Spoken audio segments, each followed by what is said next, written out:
Good morning, students. Good morning, ma'am. So how are you today? How was your entire weekend? It was very tiring. It's so stressful. So by the way, I am Miss Mary Rose Salcedo.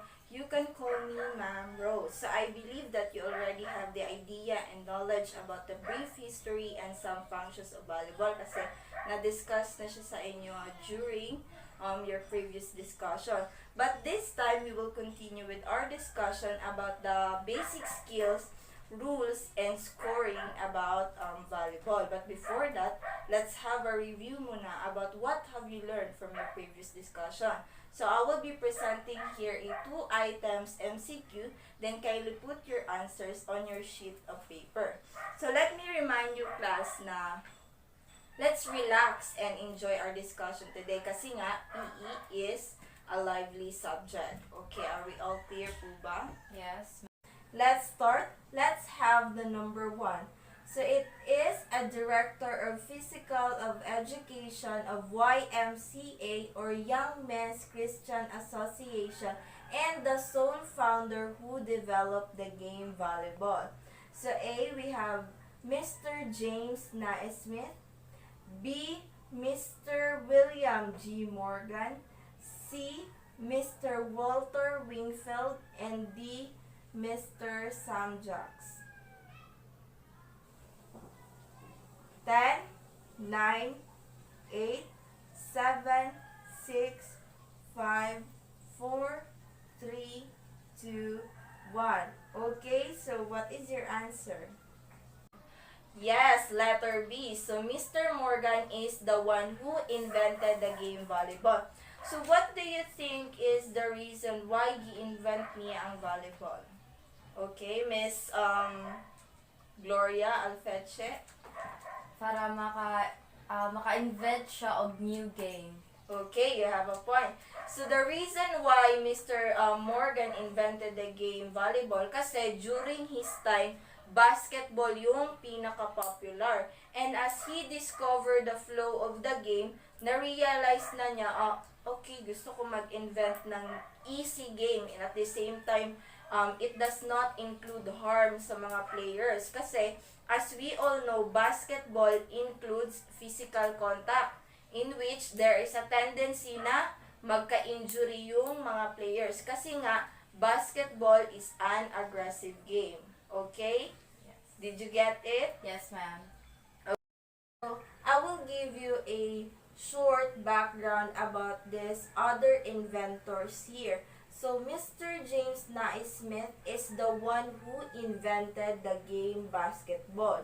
So, Mr. Wingfield, he is the one who invented the lawn tennis. Then, letter D, we have Mr. Sam Jacks. He is the one who invented the floor hockey. So, okay, are we all clear?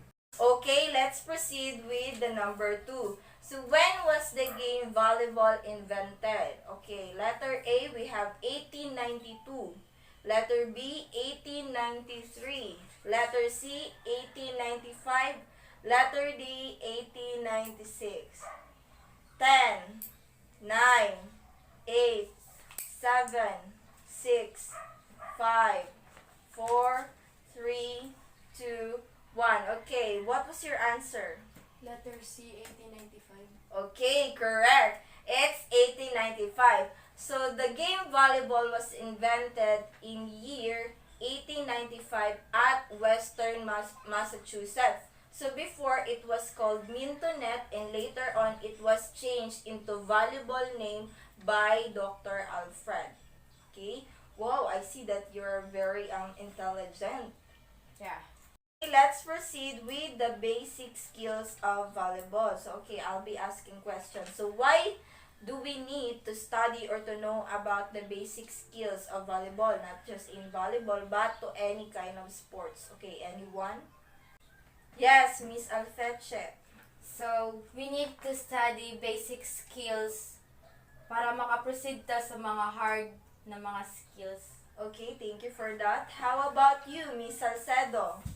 We need to study the basic skills so that we will gain ideas on that kind of sports. Yeah, so all of your answers are correct. Kasi, even if you are a varsity or a simple player, still we need to know the basic skills in order for us na mag-excel sa isang sport. Especially sa topic natin ngayon na volleyball. Kasi, how will you be able to play the game if even the basic skills din nyo alam, right? So, it is very important na i-engage natin ang ating mga sarili to any kind of sports. Okay, let's proceed with the basic skills of volleyball. So, the first one is the serve or serving. So, it is the first opportunity of a player to score a point. So, as you can observe in a game or yung mga palaro sa inyong barangay, serving is a starting point in order to have a rally. So, okay, I have questions. So, if you are a server, what is the most important thing that a server must do para hindi siya magkaroon ng violation? So, aside sa dapat antayin ang signal ng referee and dapat yung paa nyo is di nakaapak sa service line, ano yung pinaka-importante? Okay, clue. Makikita nyo siya sa slides natin. Okay, Miss Alfeche. So, kailangan na to siya, ang bola, dili lang magstay sa kamot. Kailangan mo siya iitsa, then padulong dayon sa kalaban. Yes, correct. Kailangan i-toss ang ball into the air bago mo siya i-hit. Yes, Miss Salcedo. Nganong kailangan pa maimbuyan ang bola? Dili na lang dyan siya iputang dali na diretso. Yes, you have a point. Class, let me remind you na it is one of the rules of the game. And besides, kapag stagnant lang yung bola dito, of course, present yung force. But the question is, do you think makakaabot ang bola dun sa net kapag hindi siya nakatoss into the air? Yes, no, kasi wala siyang clear direction. Okay, so there are two types of serving. We have the underhand serve and the overhand serve. Okay, Miss Alfeche, can you demonstrate the underhand serve? Yes, ma'am, sure. So, first,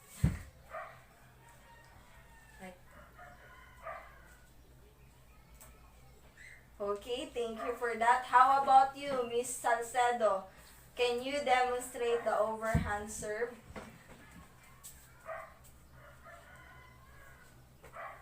Okay, thank you for that. So, always remember, class, na if you are a server, if you're going to serve a ball in a game, you need to toss the ball into the air first before you hit it. So, the third one is the game starts once the referee blows the whistle. Of course, kailangan natin antayin yung signal ng referee para nga hindi tayo magkaroon ng violation. The fourth one is you will be given 8 seconds to complete your serving routine. Diba, akala natin walang time limit yung pagsaserving. So, akala lang pala natin yon. So, you will be given 8 seconds. So, as you can observe in a player or a professional player, diba, makikita nyo na dinidribble mo na nila yung bola, which is equivalent to 3 seconds. And the remaining 5 seconds is you will be given a chance to complete your serving routine. Toss the ball into the air and hit the ball across the net. Okay? The next one is the pass or passing. So, it is known as the bump or the forearm pass.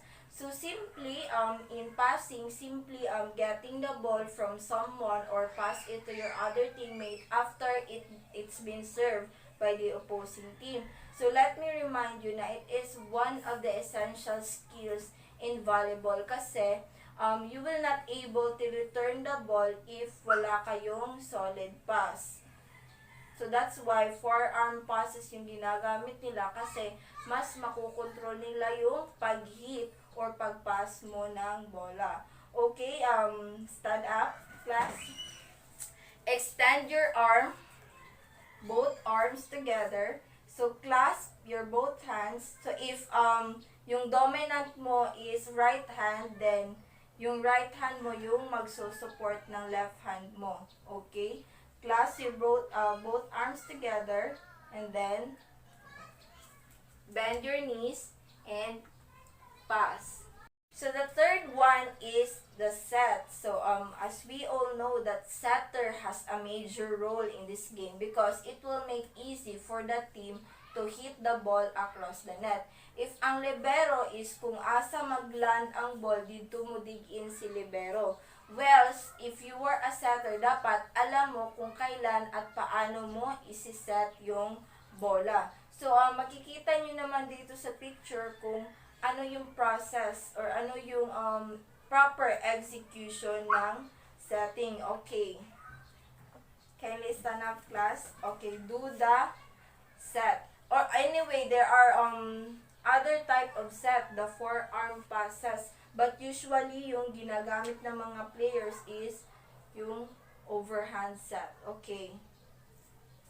So the fourth one is the spike. So it is an act of slamming the ball in a downward motion. So if your spike was proper and well executed, then there is a tendency na yung opposing team ay magkakaroon ng difficulty in returning the ball.